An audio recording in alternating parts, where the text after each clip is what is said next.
Evening, everyone. I'm Libby Caldwell, class of 2009 and member of the Council of Lafayette Women.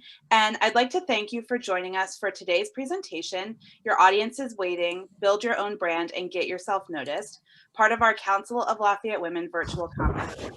We appreciate you taking the time out of your busy professional and personal lives to connect with Lafayette tonight.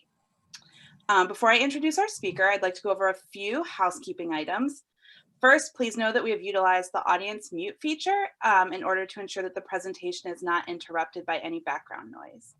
We invite you to include your full name and class year on your profile by renaming yourself. And for the best viewing experience, please select speaker view in the top right corner of your screen, which will allow the current speaker to be front and center on your screen. We welcome questions and ask that you use the chat feature located at the bottom of your screen to type in any that you may have, and Amy will be keeping an eye on that for us.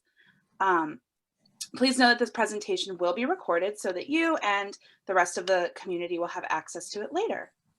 So I'd now like to introduce our speaker. Sally Lou Oaks Loveman is the former audience producer for the Oprah Winfrey Show, who lives her purpose by connecting with audiences. When she was age 14, she tuned into her passion for television when she was an audience member at the Mike Douglas Show and spotted a woman on the set with a clipboard. Sally Lou had no idea what this woman did, but she knew she would do it one day too.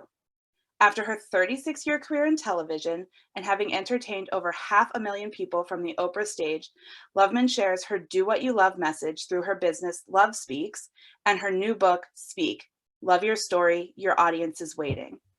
Blending the genres of memoir and self-improvement, Speak shares Sally Lou's story while offering tips to help readers become better speakers and storytellers.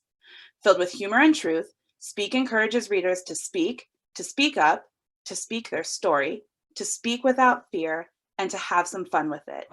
Speaking well in front of others is not only a career asset, it's a life asset, and Sally Lou Loveman is on a mission to prepare everyone for their stage. So I'm very excited to turn it over to Sally Lou.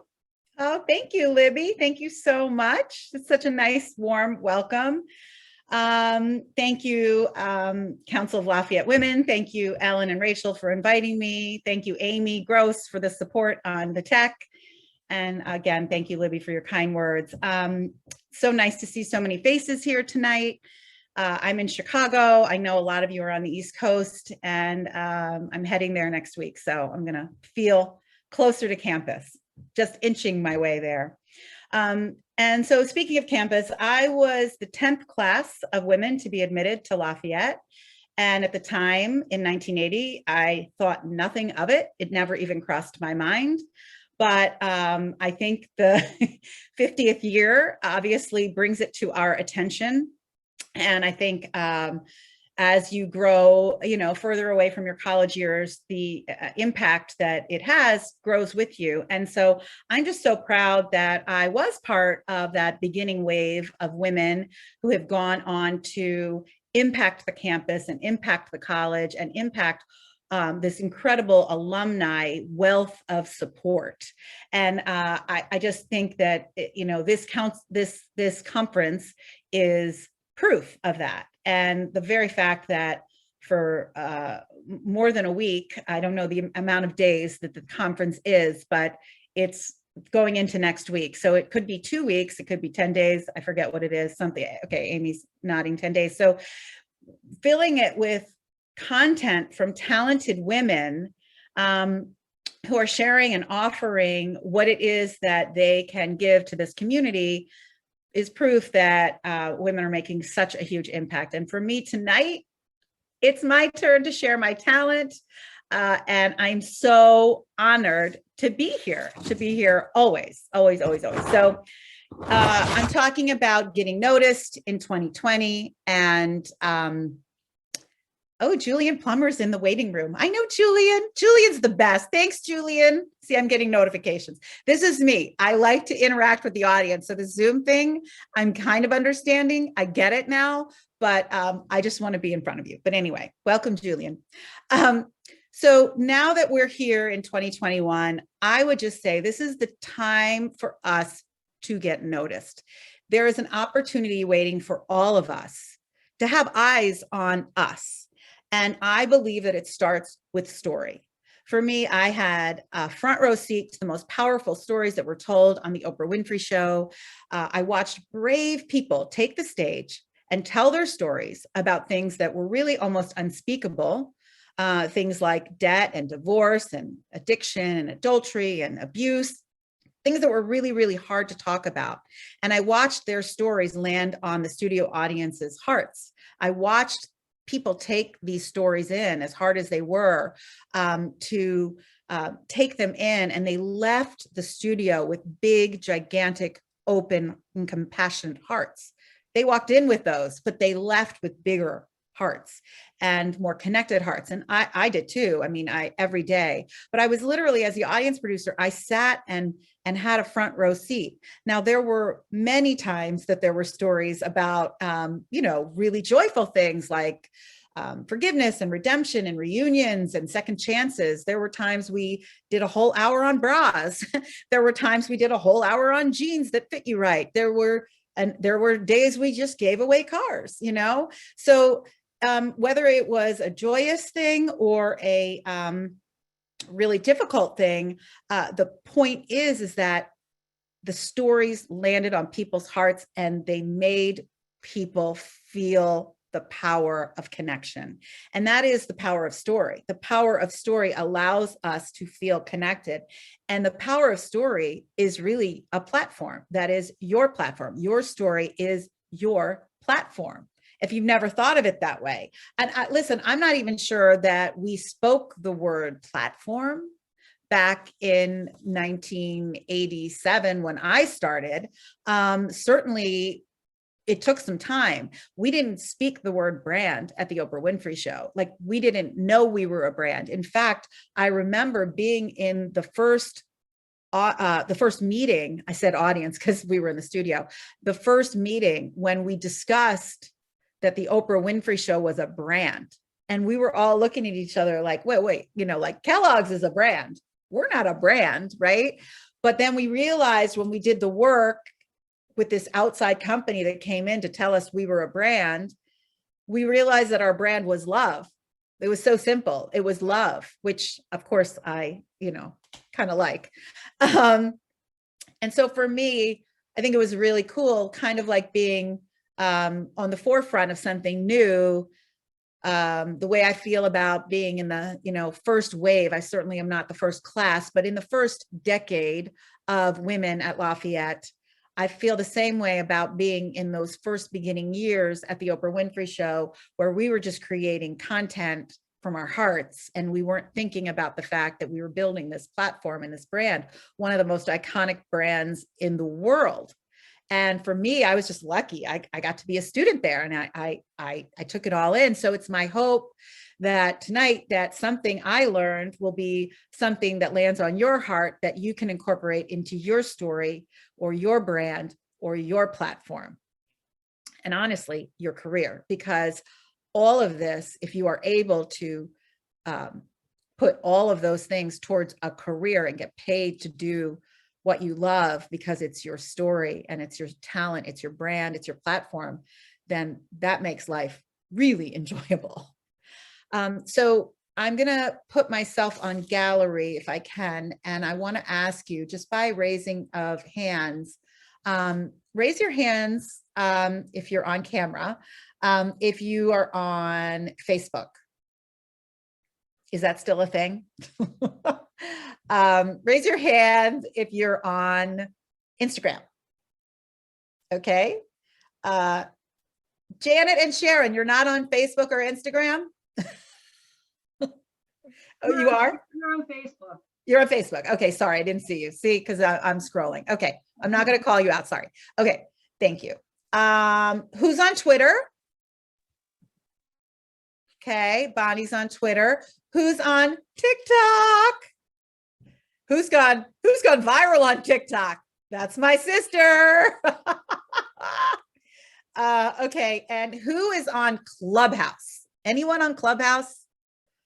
I literally can't take another. I don't see anyone raising their hand. Okay, I cannot take another darn platform, but evidently people are pushing me to get on Clubhouse and I'm a member, but I haven't really done it yet. I've done it once. But anyway, the point is if you raised your hand to one, to some, or to all of those platforms, you have a platform because you're on a platform.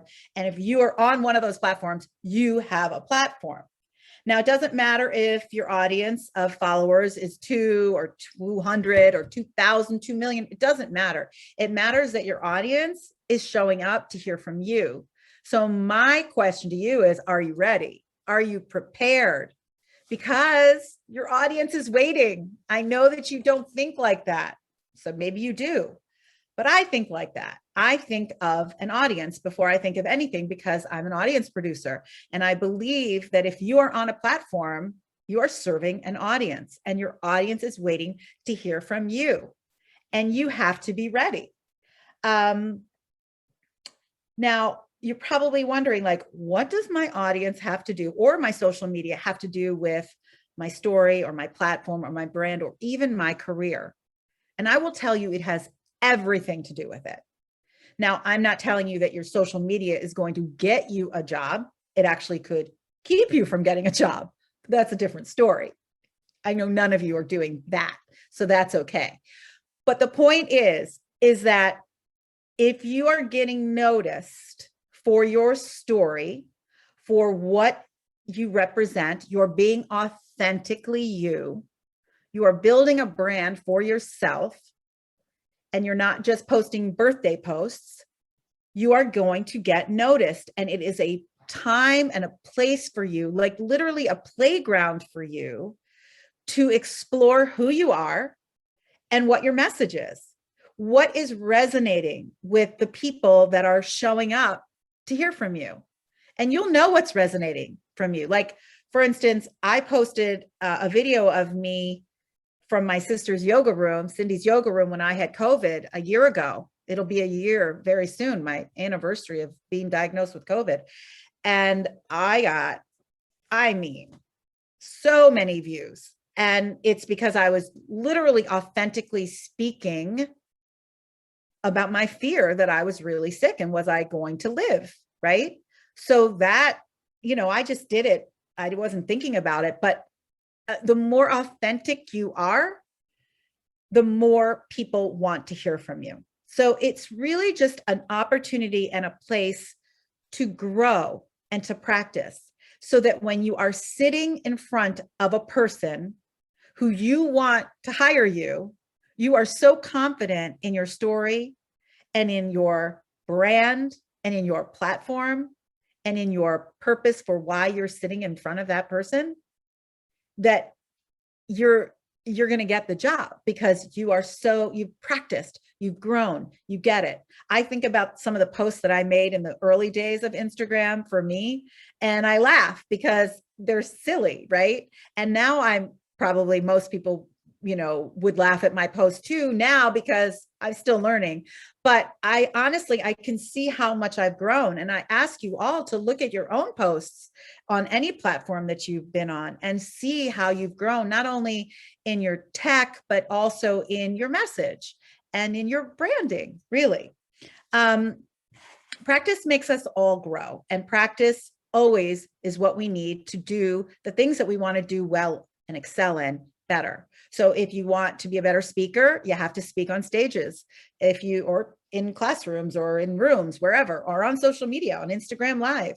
If you want to have a deeper yoga practice, you got to get on the mat. If you want to have a deeper meditation practice, you have to meditate consistently. Whatever it is that you want to do well, you have to practice.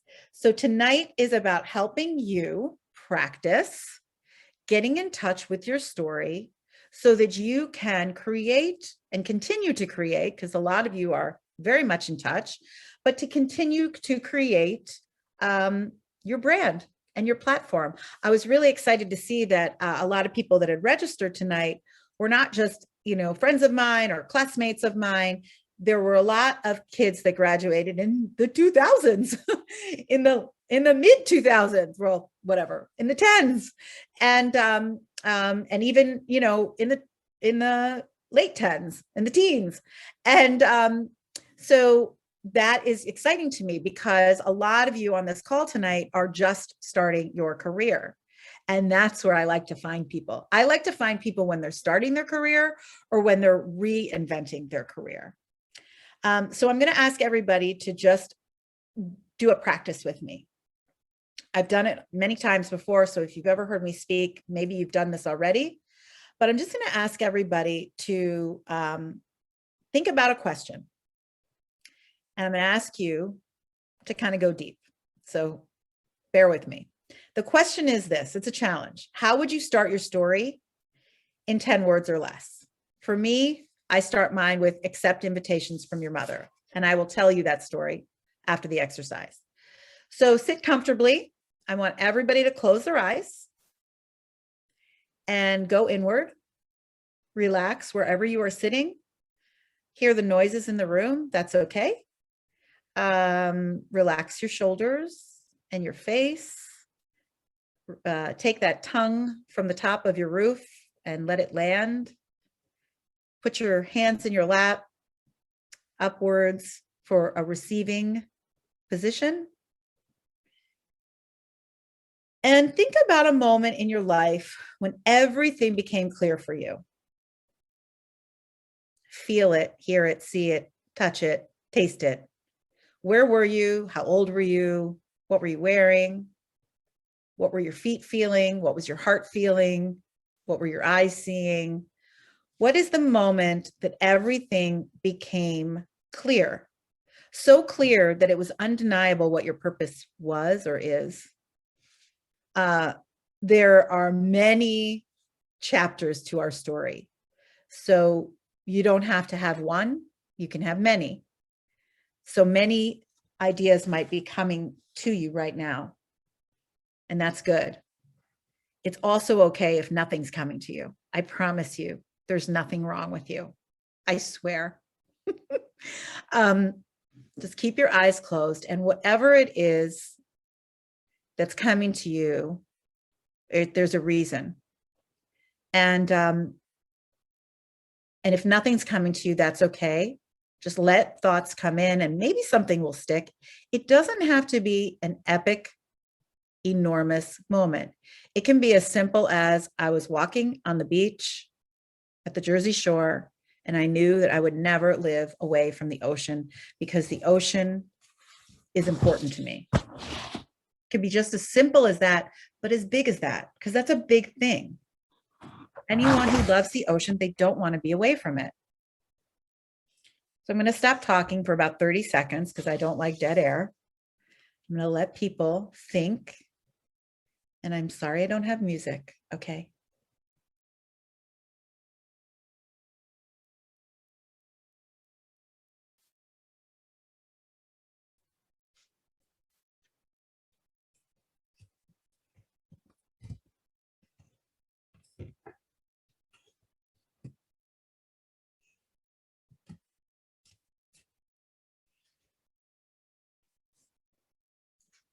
Okay, the poor people that are entering right now are like, oh, this is a scintillating speaker. Okay. Welcome back. I can't take dead air for long. Okay. That was like 15 seconds, but welcome back. Okay, I'm going to go to my gallery and see. Raise your hand if something came to you. Cindy, Alan, Bonnie, Renee, Janet, and Sharon, both of you. Would anyone like to share what it was that came to them? A moment? Renee or Bonnie or Julie? If so, just raise your hand. Cindy, you want to? Sure. Okay, unmute yourself. You did it. Okay, let's share. No, unmute. Sorry, you were right. Sorry. It was crystal clear in my mind, and I'm sure you know exactly what I'm going to say, but it was on the Gladwin Elementary School fields with our loving dad preparing me to obtain the Presidential Physical Fitness Award. And that changed my life. It gave me confidence. It gave me determination. It gave me commitment. So awesome. That's awesome. I know it well. I feel it. Thank you. I miss him. Okay. Who else? Anybody else? Ellen, you want to share yours? It wasn't so much one moment, but many times when I was fortunate enough to receive an award at Lafayette, and on the rides home, especially after my son was born, my husband and I would feel so connected to the school that I said, I love connecting with Lafayette, and I love connecting people, and I love doing this alumni and development work. And even though it's not my career, this is my passion. And I just was always felt most at home doing things and volunteering for Lafayette. And it was a self-fulfilling prophecy. It just fed on itself, and it got more and more intense as the years went on. So it was a positive reinforcement kind of thing. Well, you're clearly in your purpose, in your work. And I will say, How you doing? I will say that you, for sure, if anyone on this call is in a career that isn't fulfilling them in their purpose, find a way to supplement it. I'm going to talk about that in a little bit, but find a way to supplement it with something that does, so that you can feel your purpose in ways, even if you can't get paid for it. So thank you, Alan. What about, I thought you were going to talk about oysters, but that's okay. Bonnie, do you want to say something? Can't find you now. Sure. Yay. Can you hear me? Yes. Yeah.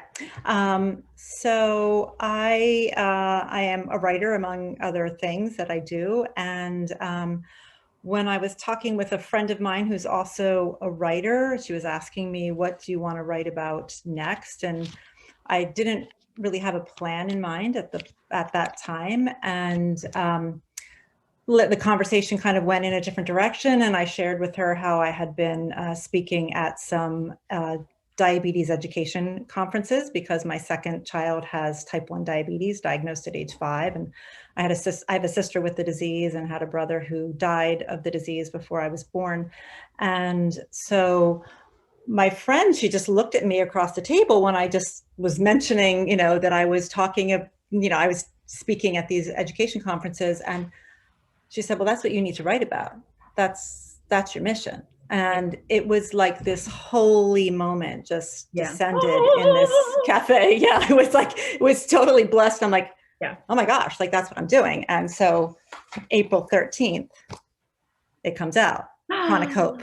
Yes, so, Bonnie Woods O'Neill. Yeah. That's amazing. Yeah. So yeah, and it was exactly that. It was one of those moments where it was just, it was sacred. It just was otherworldly. And so that's been what I've been working on the last few years. Yeah. Congratulations. Thank you so much for sharing. It truly is a sacred moment. It is a sacred moment. And if anyone here is like, what the hell is my sacred moment? Don't worry. Look for your sacred moments. They're coming, and doesn't matter how old you are. They happen, and you just have to really be in tune with them and look for them. For me, as Libby mentioned, and many of you know, for me, it was my Mike Douglas show moment. My mom invited me to the filming of the show. It was one of the first talk shows on television. I had no interest in going. I paid no attention to the Mike Douglas show. And it wasn't like I asked her to go. She doesn't know how she got tickets. It just happened. And I said yes to her invitation. And I skipped field hockey practice, and we drove downtown to the local Westinghouse KYW television station. And when I walked in, it was sacred. And I thank you for using that word, Bonnie, because it was truly sacred for me. And I wasn't expecting it. And I saw this woman on the set, and I was like, yes. First of all, she was a woman, because it was like 1902. No, I'm kidding. It was 1976. Whatever, same thing. She was wearing the headset, so she was cool. She was carrying the clipboard, so she's official, and she was super busy. And it was like, in that moment, I'm like, I want to do that. I didn't know what it was, but I was like, I want to do that. And like this ticket, I always show it. It's like, that was, 1976, or I can never do it on Zoom. There you go. April 12th. And, this was my ticket to my career with Oprah Winfrey, because had I said no to my mom, I would have never seen the inside of a television studio. And I would have never understood that a TV career could be mine too. And I would have never seen the woman who wasn't an audience producer, but she was a woman on the set. And I was like, if she can do it, I can do it. And it was really, truly a sacred moment. And in that moment, everything aligned for me, because every sense in my body, it pleased all 5 of my senses, which I've said a billion times. I loved the smell of the studio, the clicking sounds of the lights, the taste of this excitement, the feel of the camaraderie of the crew, and seeing all the action. So I say to anyone, if you want to get noticed, notice your environment and the things that turn you on. If Lafayette campus turns you on, that's where you want to be. I just coached a girl this week who's very young. She's not even 30. She's launching a boutique hotel line that will be international. And she told me, I was doing speaker work with her. She thought I was going to help her, like, how to speak. I was like, no, I want to know about you. I want to know your story. And so by the time we got to it, she told me that when she was a little girl, she told her parents that she wanted to live in a hotel. She wanted to live in a hotel. I was like, that's what you start with. You want people to invest in you. You tell people you wanted to live in a hotel. So now you're building one. You're building many, and you're going to live in all of them, and you're going to go to all of them. And so are you, and you, and you, and you, and you. So that's the power of speaking a story. I tell the girl with a clipboard story because it resonates with people. It's a feeling, it's a visual, and it makes sense. Like, it makes sense that I saw her and then, oh, I worked for Oprah. So that's kind of cool. Listen, I tell everybody, this is why I start my story with accept invitations from your mother, because saying yes to someone who loves you, who has your best interest at heart, and they've invited you to something that you have zero interest in, that's your red alert button to say yes and not no, because it's super easy to say no, because we have all kinds of excuses. We're too busy. We don't care. We're watching Bridgerton, whatever it is. We have so many excuses. Now, I know invitations aren't coming our way right now because we're not going anywhere, but pretty soon we will be, because in May, it feels like the world will be opening up. And I know that we need to get our hugs in, and we need to be like, see our people. But when somebody invites you to do something that you have zero interest in, wouldn't you take a gamble on being bored to tears, but also maybe getting a career with Oprah? Like, I'm serious. Like, okay, fine. It might not be that, but it could be something really wonderful that could change the trajectory of your life. And so I always say, accept invitations from anyone who loves or likes you, because usually it will turn out to be something that will open up a window for you that you would have never seen before. So that's my goal for you all to, in 2021 of May, when you get invitations and you're like, I know, because you're going to have a lot you want to get done. I get that. But really listen for the ones that are absolutely the ones you have no interest in, and do it and see where it takes you. See where it takes you. So who am I speaking to? Has anyone ever said no to an invitation from someone that they love? I want to see. Admit it. I have. Okay. Have you, Maren Loveman? My son said no to an invitation. Probably. My son, Billy, said no, and I'm going to talk about him in a little bit, to an invitation that I gave to him to see Gary Marshall speak at Northwestern. And let me tell you something, he regrets it. And I'm not about shame and guilt, but he regrets it because Gary Marshall is now gone, and his speech was pretty awesome. Anyway, okay, so this is the power of story. Story allows oxytocin, that feel-good hormone, one of my favorite words, to flow through our bodies. And story gets us noticed. When someone tells a good story, people turn around and listen. That is getting you noticed. And so You don't have to tell your whole story, but if you know the crux of your story, the purpose of your story, the reason why you are here, or why you are sitting in front of the person that you want to hire you, you want them to know that piece of your story. Like, I want to live in a hotel, or I want to live in a hotel lobby, or whatever your story is. I want to write like Bonnie, and now you're writing, so many, you're writing for all the people that you've loved who have been affected in your family by this disease. And you are making a difference in the world of diabetes, and also for your family. I mean, that is purpose right there. It's really important to know who you are. And again, your story. Where does it come from? My sister could do anything in the world. And maybe it was those constant, get your time better, throw the ball further, get that presidential physical fitness award. That patch says, I worked hard at something and now I can do anything. Just like when I did stand-up comedy.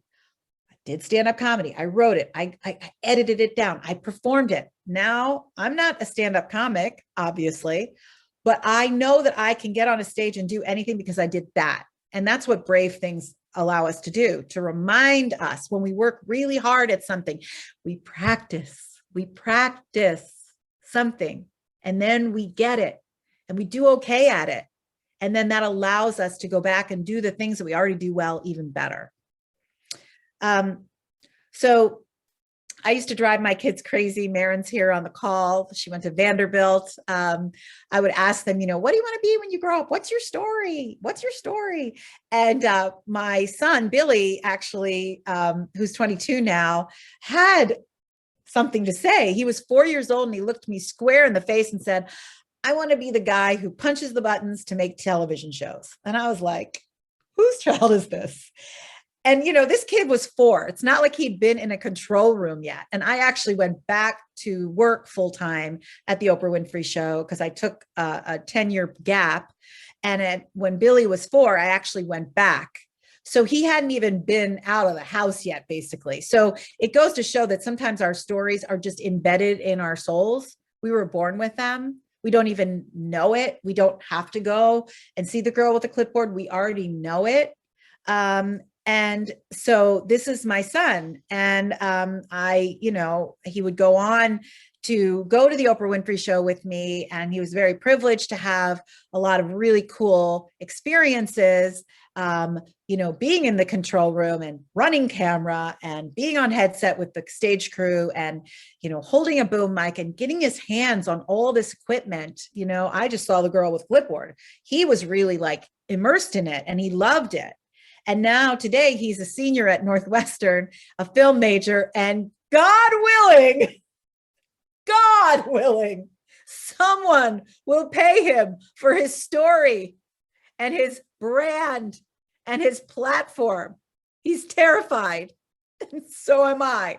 But somehow he will tell that story, and someone who he's sitting across from, who he wants to hire him, will say yes to him. That's my hope.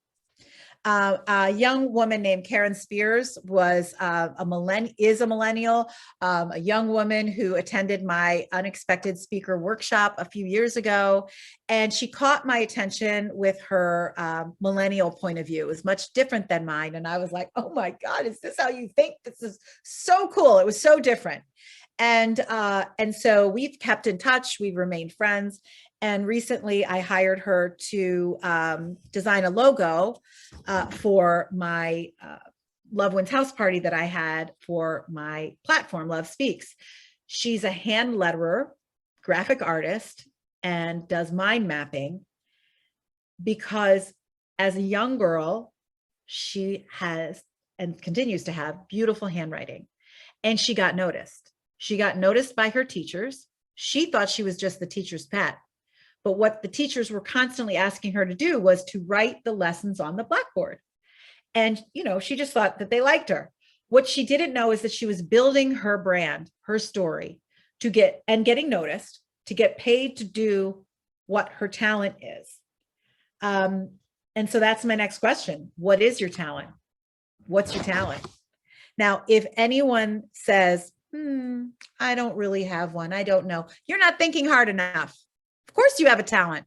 We all have talents. We have many talents. Yes, we have lots of things we're terrible at, but what is your talent? And if you are thinking that you are modest and you don't want to say, I will just say this in all caps, this is not a time for modesty. This is a time to get noticed. It is 2021. We have been through a freaking pandemic. We're in the worst economy of our lives. We have social media at our fingertips.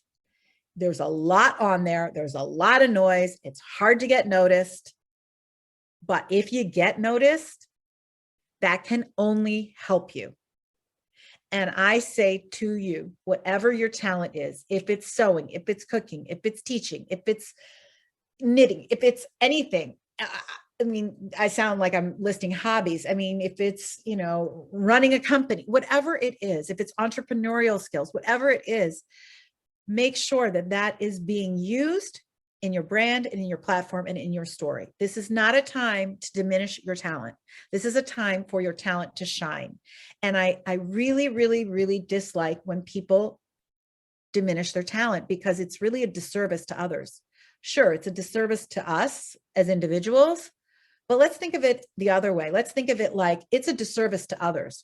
When you don't let your talent shine, I am not benefiting from it, because I like to look for people who have talent so that I can bring them on like Karen Spears and say, I need a logo. You're talented at that since the age of 1. How can you help me? And so that's what talent is. It's a shared commodity that you can either barter with or get paid to do. So I really, really, really encourage you all to never, ever, ever, ever say, oh, I'm not really good at that. Yes, you are. And if you're wondering what your talent is, it is the thing that everyone's always asking you for help with. So it's super simple. And talent is really tied to your story. Because for me, my talent has always been connection from the time I was little, even though I was pretty shy, but it's always been connection. And I loved playing with puzzles. I liked putting puzzles together. I'm terrible at them now because my family's so good at them. And I'm like,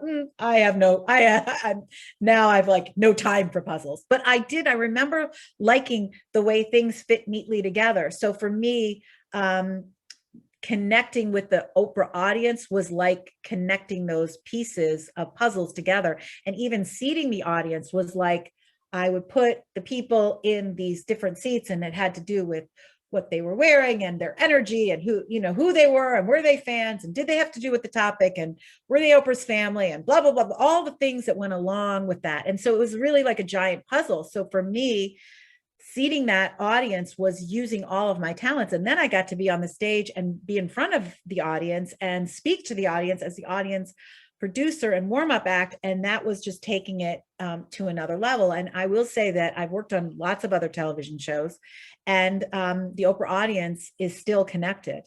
I use this in my speaker training for helping people. I always say the better the audience, the better the speaker. So if you get to know your audience before you speak, you encourage that audience to be connected with each other and with you. So I wasn't trying to get the Oprah audience to connect with Oprah. They arrived that way.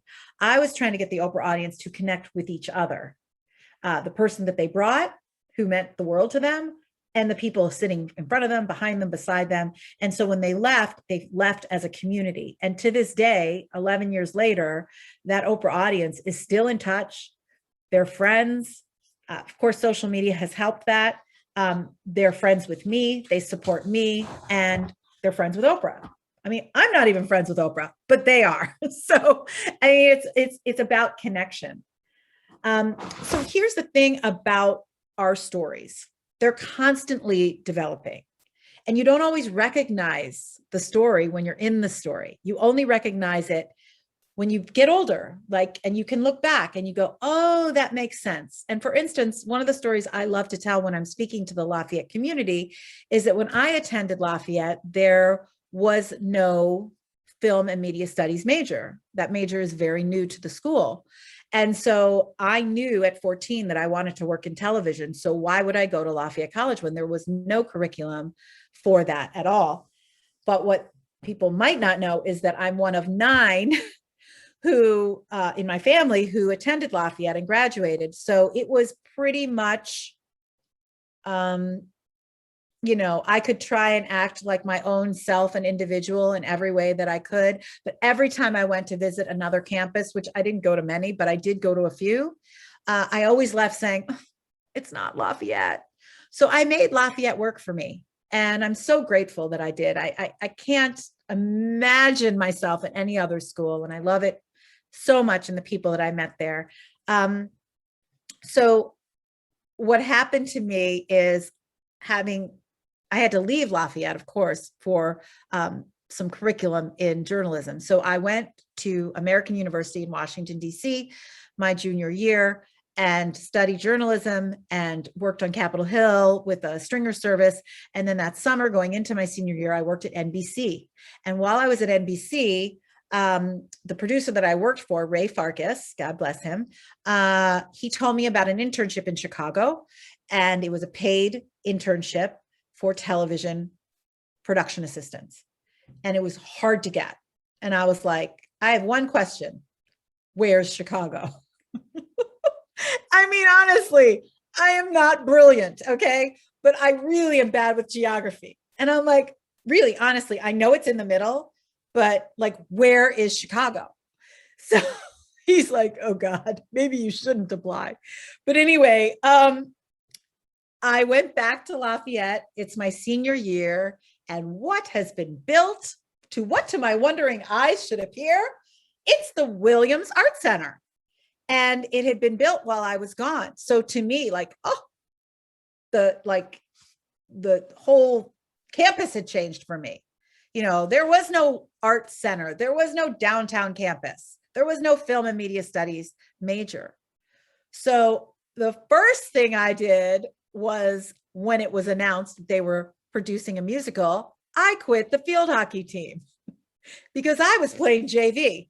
And I figure as a senior, I wasn't really going to give up all my time to play junior varsity. Okay. So I quit the field hockey team and I tried out for the first musical to ever be produced at Lafayette College, which was titled, if you know it, everybody with me, Chicago.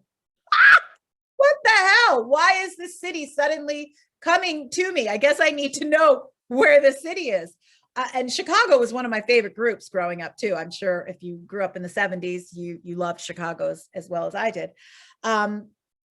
Okay, so I was not cast in Chicago. I made it around, I think I made it in the first cut, okay? And then they said, bye-bye, bye-bye, you can go now. But I loved being on that stage and I loved the feeling, but I knew I was not going to have a career in dance and song. But I loved the feeling. And so what that opened me up to do was I took an improv class at the Williams Art Center. It was one of the most terrifying things I've ever done. But it was in that improv class that I was training for a stage that I would have never dreamed of that I would land on in Chicago, the city, not the musical. So the improv class really helped me in my moment as the audience producer at the Oprah Winfrey Show. That was my stage. And so I didn't know this was happening at the time. I just thought I got cut from the musical, but I got the internship in Chicago. I didn't get the musical. I got the internship. And when I moved to Chicago in 1984, it was the same year Oprah Winfrey moved to Chicago to take over the local AM Chicago show. It was just a local show. I was working at the station where I was the intern and being paid handsomely, $16,000. Anyway, so of course I met Oprah when I was there because she would come and be on our local news show. And then she took the show national in 1986. And it was in 1986 that I went and interviewed for a position there, audience coordinator, and we had a great interview. Everything went well, except for I didn't get the job. I mean, I interviewed with Oprah Winfrey, and for some reason I didn't get the job. And a year later, they called me and offered me the same job, proving that if something is to be part of your destiny, even a door that is slammed in your face is not going to keep it from being your destiny. And so we should always remember to be open and brave and willing to continue having hope and working hard for the thing that we want. This is a part of my story that I love telling because it makes sense now, but it didn't make any sense then. Just a reminder to continue to be brave, to continue to be kind, to continue to be open, and to continue to want what you want. And when you're sitting in front of the person that you want to hire you, you want to remind them of your story, your brand, your platform, so you can get noticed. Now, my daughter Carly graduated in 2017 from Lafayette College with a film and media studies major, which is kind of cool. And she was hired right away, she was at the airport coming home without a job at Newark, and she gets a call that she was hired for a talk show, a startup talk show in Nashville. So she actually had a job as she graduated, which was really cool. And then after that show canceled in their second season, after season 2, she then got a job for another startup talk show in New York at Tamron Hall. But Carly didn't love the TV production life because it's so hard on the soul. It's really, really hard. And she was worried that that wasn't the path she wanted to go in, but she loved. Hi, Carly. Oh, I guess Carly's on. And she loved being in the studio and the production piece, much like all of us, except for my husband. And so when she was visiting with us in January, she put a Post-it on our refrigerator and said, I will get a job with Peloton. And she dated it January 11th of 2021. And her first day at Peloton was March 9th. And she's on the production team at Peloton. Carly's talent and her story and what got her noticed at Peloton is that she is a startup expert. Now, Peloton is not a startup anymore, but their production team is. And so Carly will have a part of being able to help shape the team and grow with the team because that is her talent, startup. Now, Maren works at NBC and was an NBC page, and she studied human organization development at Vanderbilt. And honestly, I was like, what does that major mean? Well, it just means the business of organization. And she's on the brand partnership team at NBC for the network, and her organization skills and what she's able to do, she works her butt off and many, many hours, brings that talent to that team. And that is why she is valued. She has many other talents, but her studying of organizational development is really, truly what lets her shine there. And they know that, and they notice that. So whatever your talent is, put it on a damn Post-it note and stick it on your refrigerator so that you remind yourself that when you are sitting in front of someone that you want to hire you, that's what you want to tell them. You want to tell them about your talent so that they know that you will be a valued piece of a puzzle on their team. Put yourself in just like a little puzzle. Okay, what else? Don't downplay your talents. That's as simple as that. Get yourself noticed. Don't downplay your talents. Know what your story is. Practice it on social media. Help develop your brand. See what resonates with people. See what resonates with you. The more authentic you are, you can be beautiful and glossy. You can also be without makeup and telling your soul. Whatever works for you, you can do both. You can be everything. You can be all of those things. Your story really is your superpower. It's where your power is stored. It's something that makes you feel at home with yourself. And when you feel at home with yourself, people notice that, recognize that, and want you on their team. They want you on their team, whether it's a friendship, whether it's a hire, whether it's just helping me out because I need a talent that I don't have, you have. So we're here in the economy that is the hardest economy of our time. It's a time to be creative. You guys are hustlers. You guys went to Lafayette. You guys know how to work hard. And a job doesn't just happen because you visualize it or you want it. A job happens because you have worked hard for it and you're working hard for it. And what I will say, much like what we were talking about with Ellen, is if you don't get the job and you're sitting in front of the person that you want to hire you, they'll come back. Someone will come back for you if that's what you really want, because that's where your talent is and that's where your story is. But what I'm also saying is if you can't get the job that you want, take something on that will supplement your income, that absolutely has something to do and is in the same lane as what your talent is. You know, if you want to be a speaker, get a job as a hostess because you're in front of people all the time. As a server, something. Do something that you know that the story will align with your talent, that you can use as content going forward. Because I know we have to make a living, right? So I hope that something that I've shared has landed on your heart, has landed with you, whatever your story is. That's the important piece tonight. That's the piece of the puzzle that I want you to sit with. Think about what your segment 1 is, what your start of your story is in 10 words or less. It's what a producer would ask you to do. Thanks, Bonnie. If a producer is producing a show, they start with the juiciest and the most compelling part of the story to capture their audience. And that's what I want for all of you, to know what it is so that you can share it with others and get noticed, get hired, and be on brand. So thank you, everybody. I would love to take your questions. Oh, thank you. Thanks, Wendy. Thanks, Cindy. Thank you, Libby. Thank you, everybody. Janet and Sharon. I would love to take your questions and talk to you all. Sorry, I lost my voice for a second. And, you know, it's Saturday night. I know you don't want to be here for a long time, but like we were saying earlier, what's the difference between Saturday and Tuesday? Please follow me at Live Love Speaks, where I am most on Instagram. And if you want to stay in touch with me for events, if you go to lovespeaks.com, you'll see all of my social and all of my events. If you subscribe, then you will know what's coming up.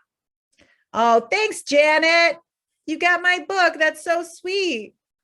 Thank you. Thank you. Okay, so who's got a question? It can be about anything. I have no boundaries. Oh, Wendy, you don't either. I have no boundaries, my friend. Wendy and Sally Lou Loveman have no boundaries. Oh my God, thank God. Can I just say one thing about Wendy Miller? She is a year behind me, and she did a one-woman show on Zoom. She lives in LA, and you don't live in LA? Boulder, Colorado, but I was in LA forever. You're right, from LA.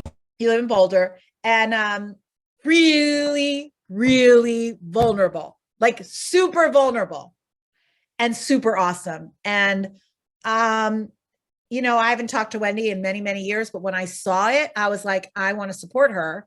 And so and now we're talking, you know, it's so nice. And so now you're here, you're supporting me. I really believe as women, the most important thing is to show up for each other.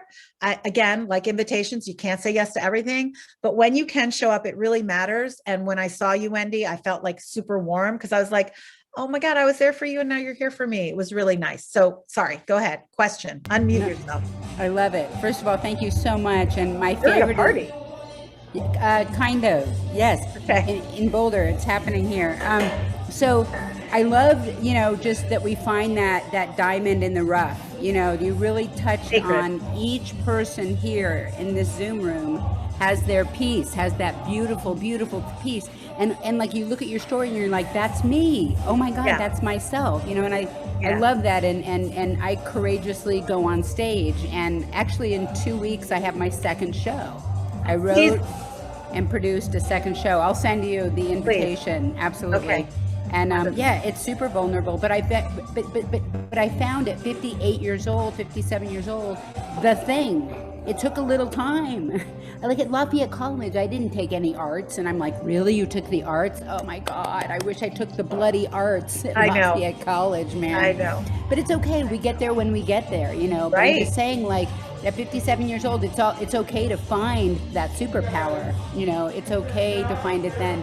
My only question on that one is like, how do I make real money doing this, right? Because I'm basically, 100 people watch my show and we have a good time, whatever.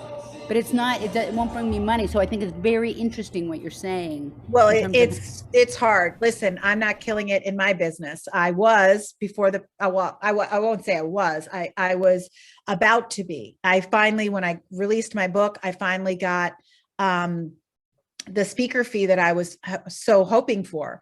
And then the pandemic happened, but you know, I can't use that as an excuse because, you know, we're all just trying to make it. And I do know that I love what I do.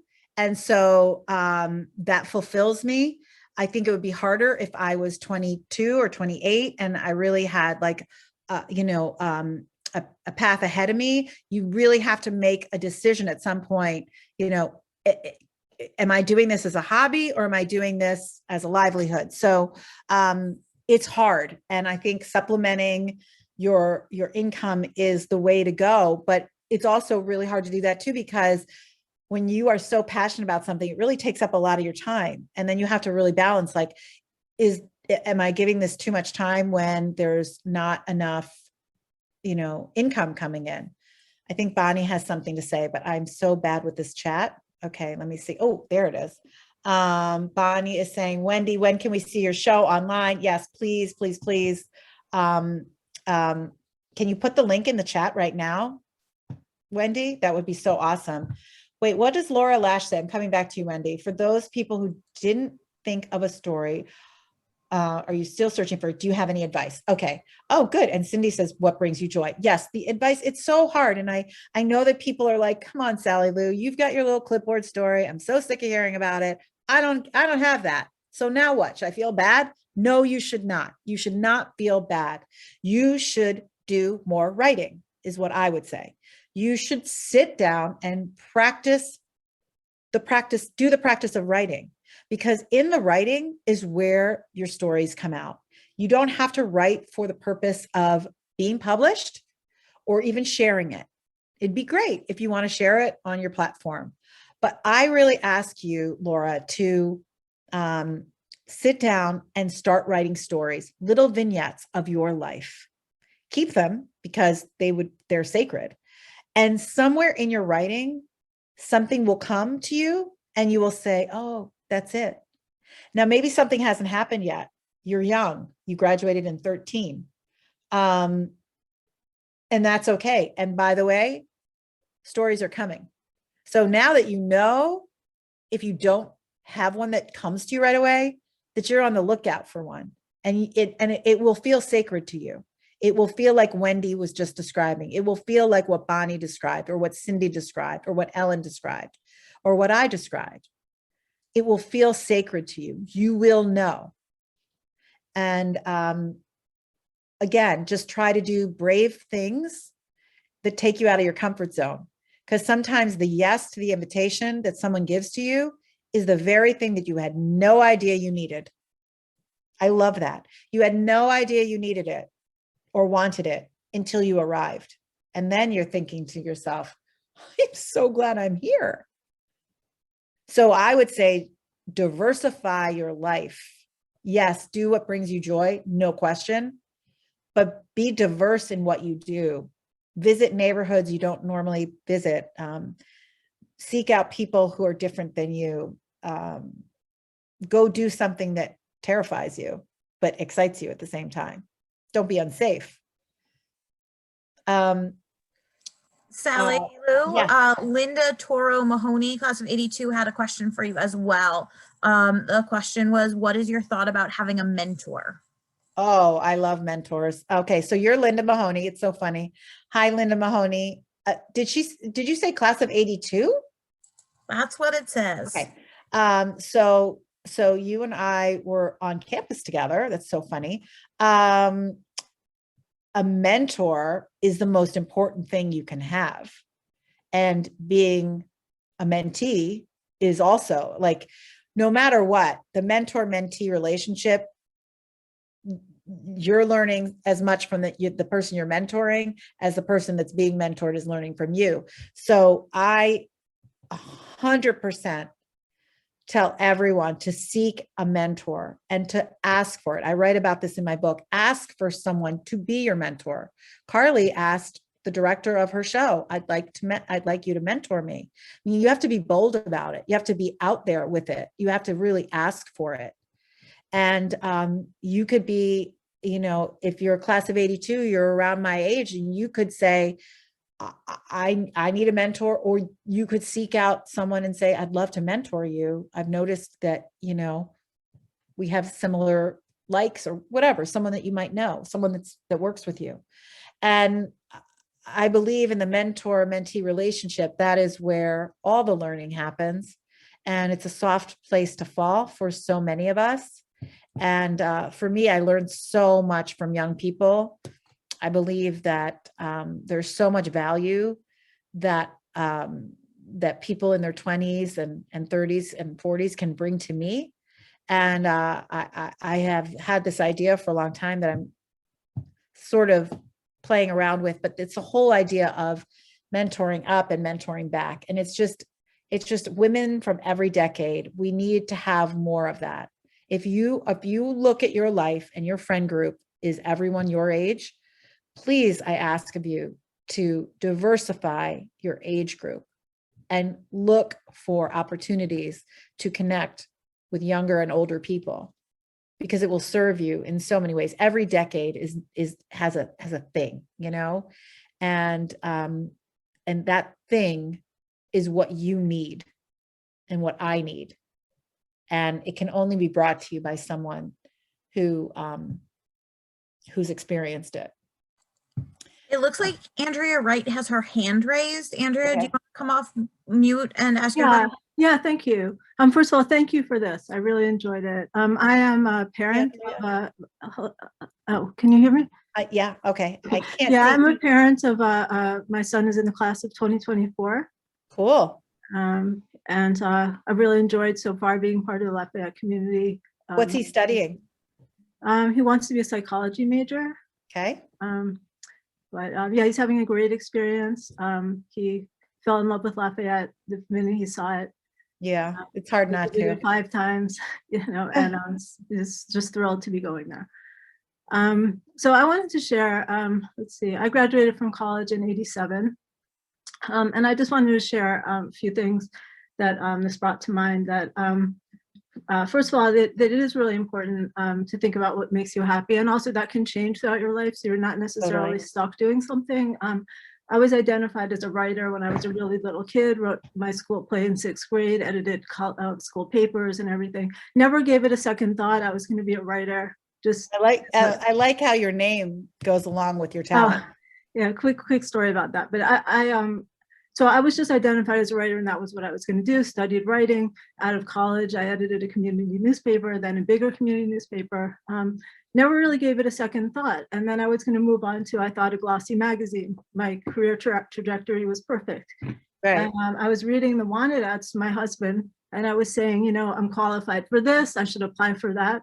And in that moment, he said, you're not saying, I would love to do this, or this sounds great. And at that moment, I thought, you know what? I'm not excited about any of these things. And I could explain to why I was qualified for any of those at an interview, but not why I wanted it. Right. So then I really had to think, well, okay, it's thrilling to realize I didn't have to do this. I could, go back to making birthday cards for relatives and things like that, because my whole life was now putting things in print for publication. I could barely even write a note to put on the refrigerator anymore. And I realized, I wasn't happy. I didn't like writing for deadlines. I didn't really enjoy this as a career. So I really, had no idea at that point, but I just went to informational interviews and really thought about, what, that I could really at that point do whatever, just start looking at things, but I didn't have to be a journalist anymore. So what are you doing now? Well, actually, the last thing I ever thought I would do. When I was in college, they had this deal at the bookstore. You could get an Apple Mac for just this great deal and a printer. And I thought I had a good imagination. I couldn't imagine what I would ever do with a computer. And I gave my deal to someone at another school. And now I'm a computer programmer, which is really the last thing I ever thought I would do. But I realized, I was thinking about what I ever enjoyed. And I do enjoy writing, but not as my job. I'll do it, when I can. Someday you'll hear about my novel. But I thought I took computer math in high school, really just because a friend and I wanted to take a class together, no interest in it. And we ended up being like the only two people to get A's on the final. And it was really fun. I actually really enjoyed it, but I didn't give it a second thought because I was going to be a writer. Yeah. And then, then I just talked to people like, what do you need? Do you need a degree in programming to be a programmer? Things like that. And I found out, no, for some reason you don't. You just need to learn programming languages. And I was able to. Well, programming is writing. I mean, it is. That's very true. Yeah, a lot of programmers are verbal people. Yeah, it's kind of like me wanting to be a Broadway star and instead just being an audience producer. So, it's like I wanted to be on the stage. I just didn't know what stage I would be on. And for you, it's like you want to be a writer, but you're writing programs for computers. So exactly. And they're really not for computers. They are for people who need to understand them. True. And maintain them. Like me. Right. And you do have to run. That's very cool. Yes. So thank you for sharing. Thank you for sharing, Andrea. I hope your son enjoys his 4 years, and hopefully he will be one of the classes that really gets all 4 years, which is awesome. Shira, who's class of 19, says, this being the time for women to stop being humble and owning their talents. So true. How do you handle male mentors, supervisors who expect or ask women to be demure? Oh my God. Well, first of all, I don't know if this is me, but like I worked in a female world, female-led company. And I have worked for many men, but mostly women. And, whoever your supervisor is, male or female, this is not the time to be demure. I was on a beautiful virtual literary brunch today of 5, New York Times bestselling authors all speaking about their books. And they were all talking about the power of our voice and to be noticed and to not be demure, and how it's like, you're to this or you're to that. And, obviously having, gone through so many things this year, last year, the year before, from the Me Too movement to racial injustice to, the pandemic. This is not a time, the election, this is not a time to be demure. This is not a time you don't have to get on your soapbox and make it an issue at work, but it is not a time to be demure about who you are and what you represent and what your goals are and what your talents are. So I would say, male or female, this is just not a time to be demure.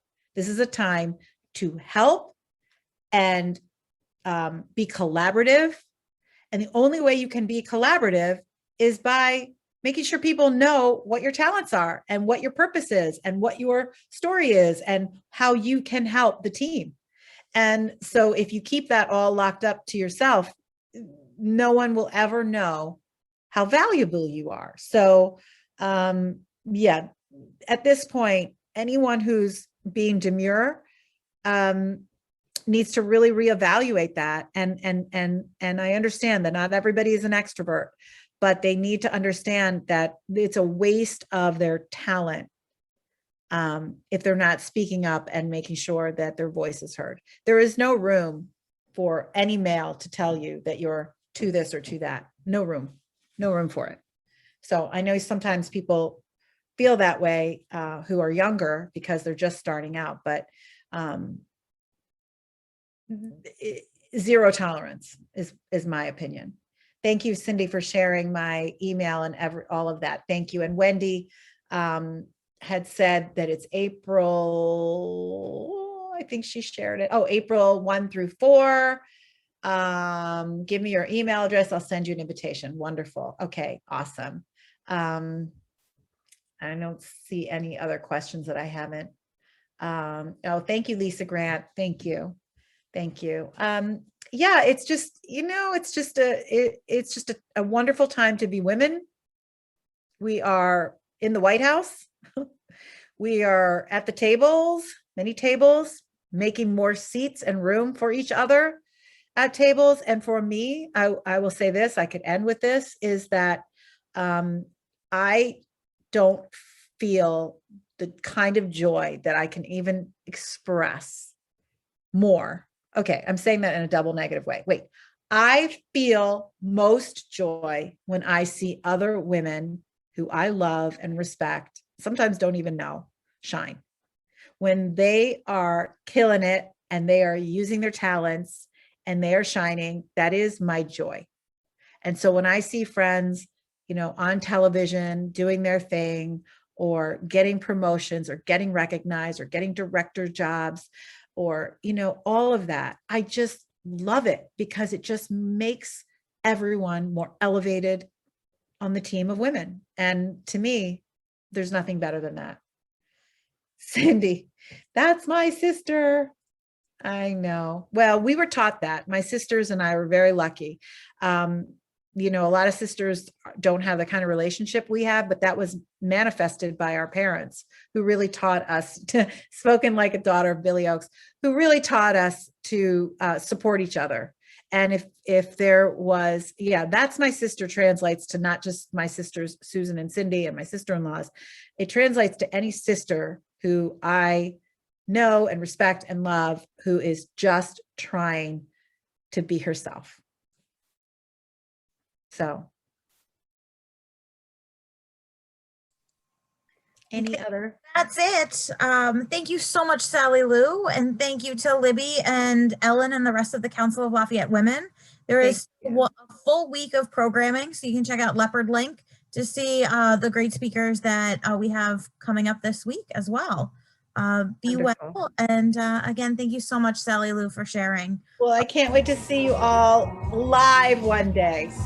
Thank you, everybody. Have a great evening. Happy Saturday. Thanks for spending it with me. Thank you, Sally Lou. That was great. Is this Wendy's music? She's gonna. You like it? This is our out music. I love it. Go Boulder. Everybody, go watch Wendy Be a Superstar on April 1st through the 4th. I will be there. All right. Send the link. All right. Thanks, guys. Thanks, Bonnie. Thanks, everybody. Thanks, Janet, for reading my book. Thanks, Ellen. Bye.